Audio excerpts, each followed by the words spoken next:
Shalom, selamat malam bersama saya lagi, Kristanto Setiawan. Dan ini kali kedua kita melaksanakan ibadah digital. Dan hari ini kita mau sama-sama belajar firman Tuhan di dalam beberapa hari. Kita stay at home atau mengadakan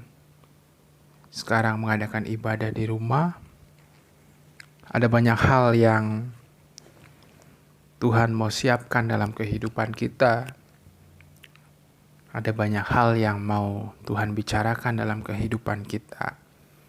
Kalau teman-teman yang sekolahnya harus online atau harus jarak jauh, teman-teman yang bekerja harus work from home, atau teman-teman yang masih bekerja seperti biasa tapi ada banyak kegiatan yang tidak bisa kita lakukan karena kondisi yang sekarang terjadi bukan hanya di Indonesia tapi terjadi di hampir seluruh penjuru dunia.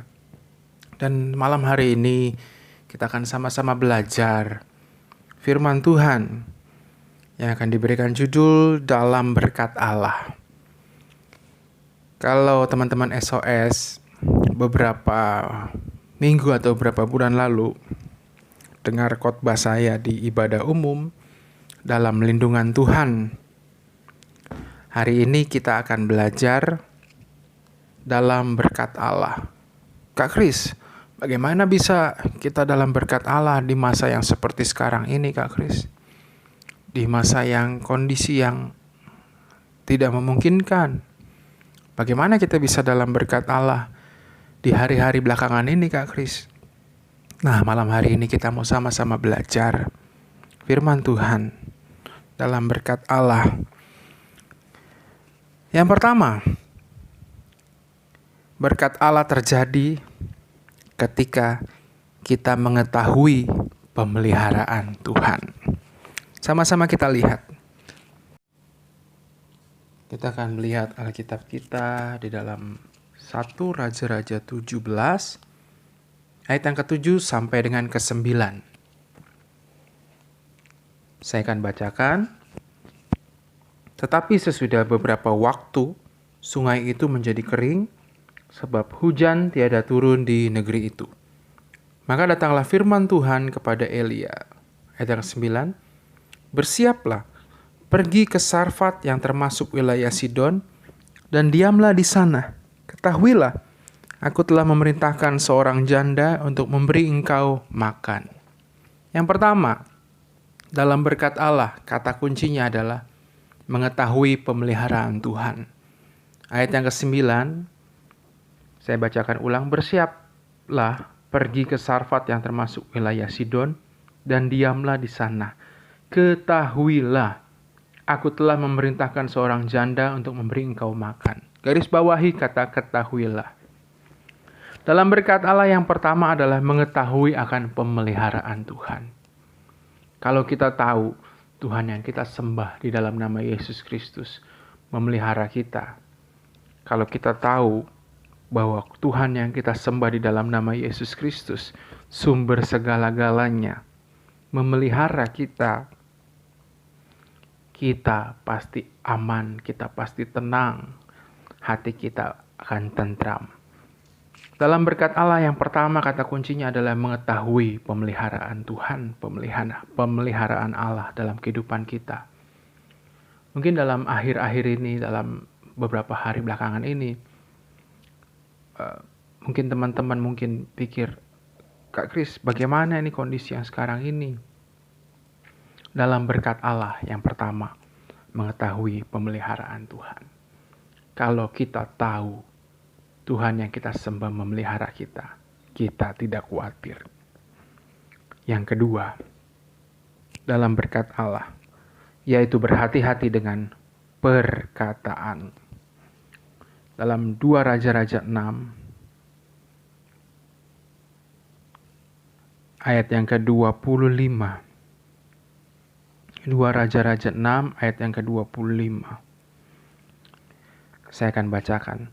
Maka terjadilah kelaparan hebat di Samaria selama mereka mengepungnya, sehingga sebuah kepala keledai berharga 80 sikal perak dan 1/4 kap tahi merpati berharga 5 sikal perak. Nanti teman-teman SOS bisa baca ayat ini sendiri. Saya sudah mencari dalam bahasa lain termasuk bahasa Inggris, tetapi artinya tetap kotoran.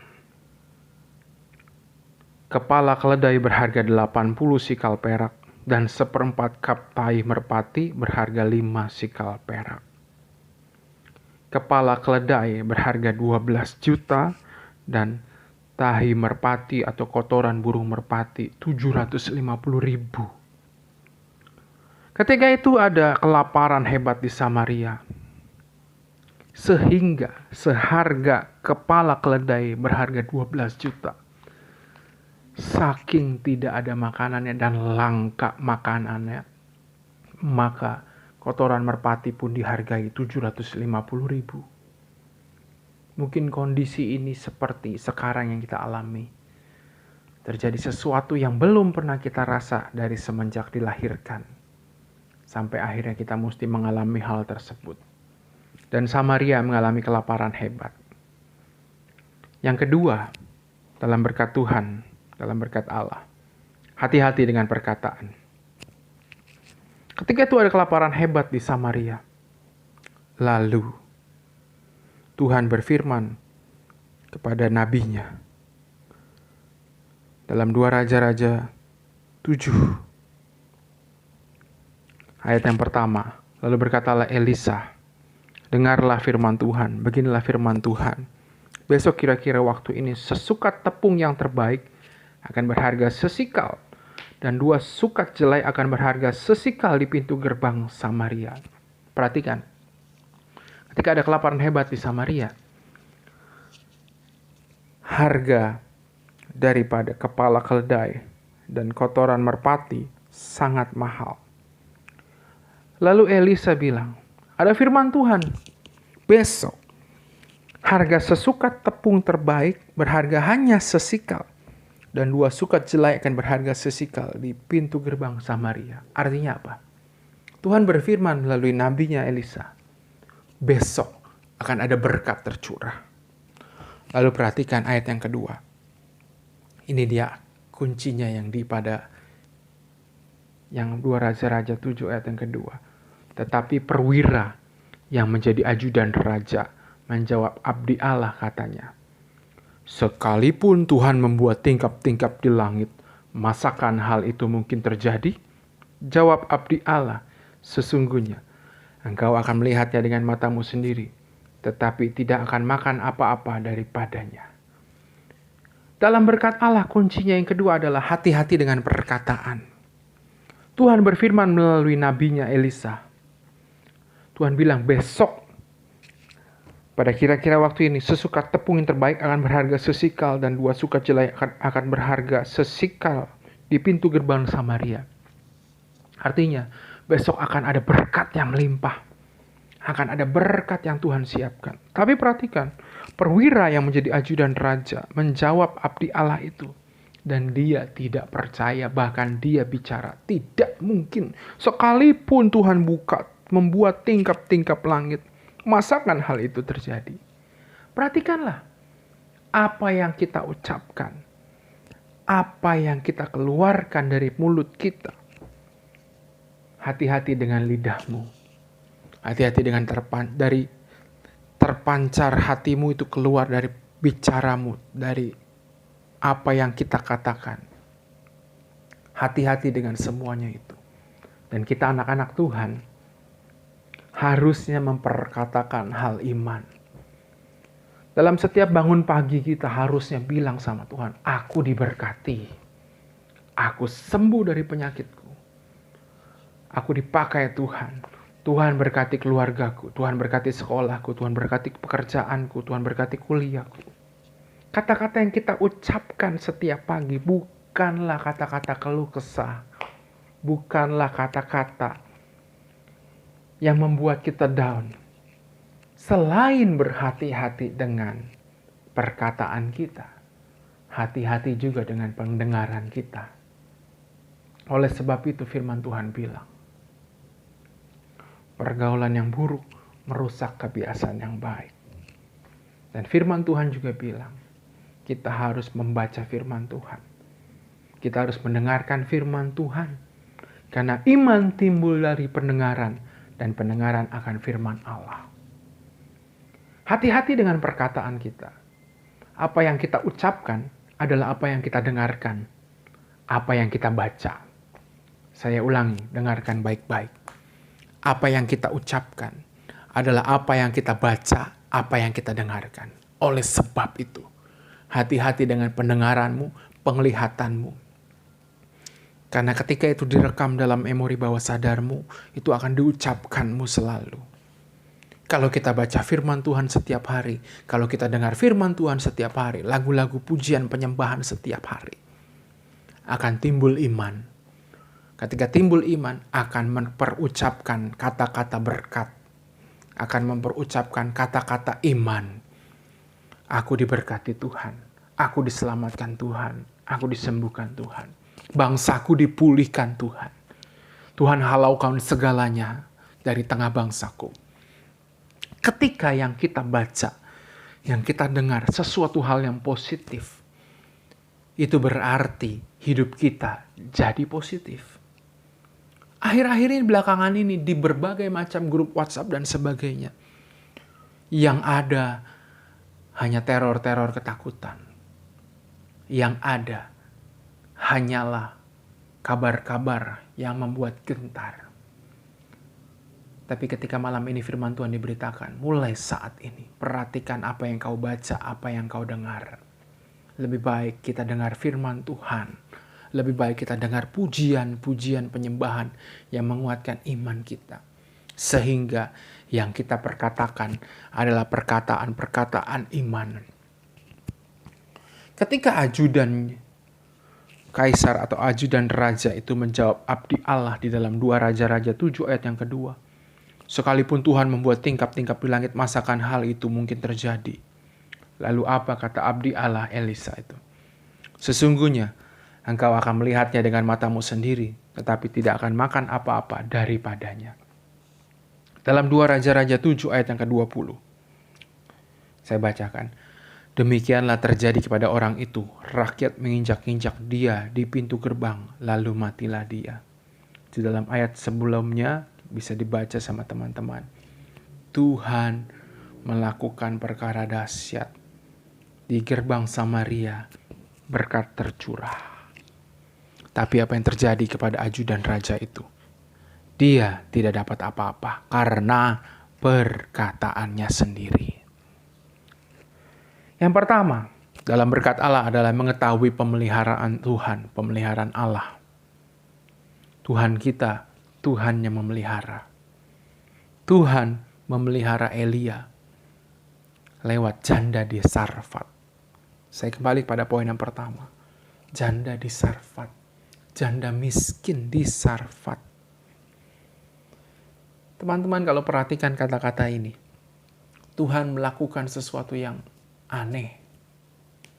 Tuhan memberkati dengan cara yang tidak masuk akal. Janda di Sarfat itu pun kekurangan. Dia hanya punya sedikit tepung. Dia hanya punya sedikit berkat karena dia orang miskin. Tapi Tuhan memakai dia untuk memelihara Nabi Elia. Mengetahui pemeliharaan Tuhan sangat penting. Tuhan yang kita sembah adalah Tuhan yang dahsyat. Walaupun dalam keadaan sekarang ini, Tuhan sanggup memelihara kita. Kalau teman-teman lihat burung di udara,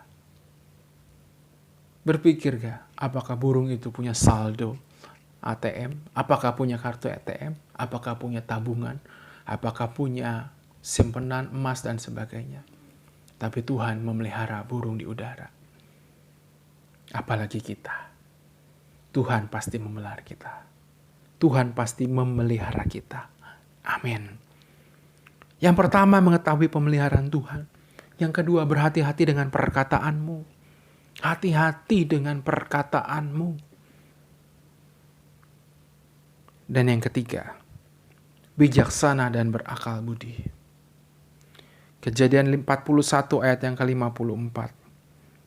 Kejadian 41 ayat 54. Maka mulailah datang 7 tahun kelaparan seperti yang dikatakan Yusuf, dalam segala negeri ada kelaparan, tetapi di seluruh negeri Mesir ada roti. Yusuf, seorang muda yang dipakai Tuhan di tanah Mesir. Mulai datang 7 tahun kelaparan setelah 7 tahun kelimpahan. Poin yang ketiga dalam berkat Allah adalah bijaksana dan berakal budi. Dalam pasal 41 ayat 33 sampai dengan 36, Yusuf bicara seperti ini dalam firman Tuhan. Oleh sebab itu baiklah tuanku Firaun mencari seorang berakal budi dan bijaksana dan mengangkatnya menjadi kuasa atas tanah Mesir. Baiklah juga tuanku Firaun berbuat begini, yakni menempatkan penilik-penilik atas negeri ini dan dalam 7 tahun kelimpahan itu memungut 1/5 dari hasil tanah Mesir. Mereka harus mengumpulkan segala bahan makanan dalam tahun-tahun yang baik yang akan datang ini dan di bawah kuasa tuanku Firaun menimbun gandum di kota-kota sebagai bahan makanan serta menyimpannya. Bijaksana dan berakal budi, seorang muda yaitu Yusuf yang dipakai Tuhan di negeri Mesir, di tanah Mesir. Dia bijaksana dan berakal budi. Caranya bagaimana? Akan ada 7 tahun kelimpahan. Dalam 7 tahun kelimpahan itu, seluruh Mesir dipungut 1/5 dari tanah Mesir. Lalu mengumpulkan segala makanan, bahan makanan. Lalu ditaruh dan menyimpannya. Lalu ketika datang 7 tahun setelahnya, Mesir tidak kekurangan. Tapi orang-orang dari seluruh sekitar Mesir mencari makanan ke tanah Mesir. Setelah firman Tuhan diberitakan, bukan berarti kita harus menimbun seperti yang dikatakan dalam Mesir tadi. Bukan berarti harus panic buying, harus membeli banyak-banyak bahan makanan dan menimbun di rumah. Bukan, tidak seperti itu. Maksudnya adalah bijaksana dan berakal budi. Kak, tapi sudah sampai di tahap ini, Kak. Bagaimana? Apakah kita sudah terlambat? Saya sudah terlambat? Tidak ada yang terlambat di dalam Tuhan. Bijaksana dan berakal budi. Buat teman-teman yang sekolah, kuliah, apalagi yang sudah bekerja, pikirkan masa depanmu. Pikirkan savingmu. Anak muda memang identik dengan foya-foya. Anak muda memang identik dengan yang namanya pesta dan sebagainya. Tapi saya mau bilang malam hari ini, bijaksana dan berakal budi. Saving uang kalian. Saving uang kalian. Dan jangan lupa mengembalikan apa yang jadi miliknya Tuhan. Jangan lupa mengembalikan apa yang jadi miliknya Tuhan. Kak, saya sudah bekerja dan saya mau menikmati hasil keringat saya. Silakan. Tapi jangan lupa hikmat dan berakal budi. Jangan besar pasak daripada tiang. Perhatikanlah. Kita harus berbeda dengan orang-orang di luar sana. Orang berbeda dengan orang-orang dunia. Apa yang didapat hari ini, habis hari ini. Hikmat dan berakal budi. Tuhan menciptakan kita dengan hikmat dan akal budi. Dalam lindungan, dalam berkatnya Tuhan, dalam berkat Allah malam hari ini. Yang pertama, mengetahui pemeliharaan Tuhan dalam kehidupan kita. Mungkin teman-teman SOS bilang, ini masa-masa yang sulit dalam kehidupan saya. Tapi yang pertama kita harus tahu bahwa semuanya di dalam kuasa Tuhan. Everything is under control of God. Semua di dalam kontrolnya Tuhan. Tuhan berdaulat penuh atas hidup kita, atas hidup saya dan atas hidup teman-teman SOS. Tuhan berdaulat penuh dalam kehidupan kita, manusia di bumi. Mengetahui pemeliharaan Tuhan, yang pertama. Yang kedua, hati-hati dengan perkataanmu. Mulai hari ini, hati-hati dengan perkataanmu. Apa yang kau bicarakan, apa yang keluar dari mulutmu, itulah dirimu. Jadi engkau bicara hal-hal yang tidak baik, itulah dirimu. Kalau kau bicara yang baik-baik, itulah dirimu. Buat saya gampang. Mau melihat seseorang itu baik atau tidak, perhatikan saja perkataannya. Perhatikan saja perkataannya. Berhati-hati dengan perkataan. Setelah berhati-hati dengan perkataan, jangan lupa berhati-hati dengan pikiranmu, apa yang kamu baca, apa yang kamu dengar. Terlebih di zaman sekarang ini. Hati-hati, jangan terpengaruh berita-berita dan sebagainya. Pandang saja pada Yesus Kristus. Yang ketiga, bijaksana dan berakal budi. Mungkin teman-teman semua kangen kita beribadah secara biasa, secara fisik kita ketemu, kita bergandeng tangan, kita berjabat tangan, kita berpelukan dan sebagainya. Mungkin hari-hari ini kita belum bisa melakukan hal seperti itu. Tapi tetap percaya, tetap berdoa. Tuhan lakukan semuanya ini dari bangsa kita.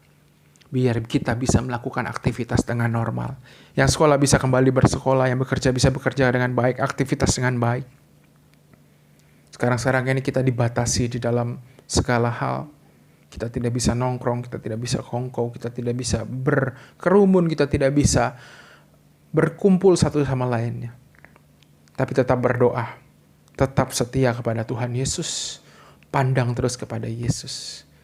Di dalam berkat-Nya Allah adalah di dalam lindungannya Tuhan. Berdoa buat bangsa negara kita. Biar semuanya ini dilalukan dari bangsa negara kita. Biar kita tetap setia kepada Tuhan. Dan juga malam hari ini saya berpesan, tetap jaga kesehatan kita. Tetap pelihara kesehatan yang Tuhan kasih. Kalau tidak penting-penting sekali, jangan keluar, jangan nongkrong dan sebagainya. Stay at home. Tuhan mau bicara bagi kita masing-masing. Kita bisa lebih dekat kepada Tuhan, mengadakan jam-jam persekutuan, jam-jam saat teduh dan sebagainya. Dan kita bisa lebih dekat kepada keluarga kita di rumah. Berdoa terus, biar semuanya berlalu, dan biar kembali beraktivitas. Kita bisa kembali beribadah, berkumpul di dalam komsel ibadah Sabtu maupun ibadah Minggu, bisa melayani Tuhan. Kadang-kadang saya berpikir saya kangen banget nih sama ibadah, suasana ibadah. Dan teman-teman juga berpikir yang demikian. Tapi di bawah dalam doa, jangan lupa tetap bersekutu pada Tuhan. Dan tetap jaga kesehatan. Tuhan Yesus memberkati kita semua. Saya ulang, di dalam berkat-Nya Allah, mengetahui pemeliharaan Tuhan, berhati-hati dengan perkataan, dan bijaksana serta berakal budi. Amin firman Tuhan, semoga jadi kekuatan dalam kehidupan kita. Tuhan Yesus memberkati, shalom buat seluruh SOS.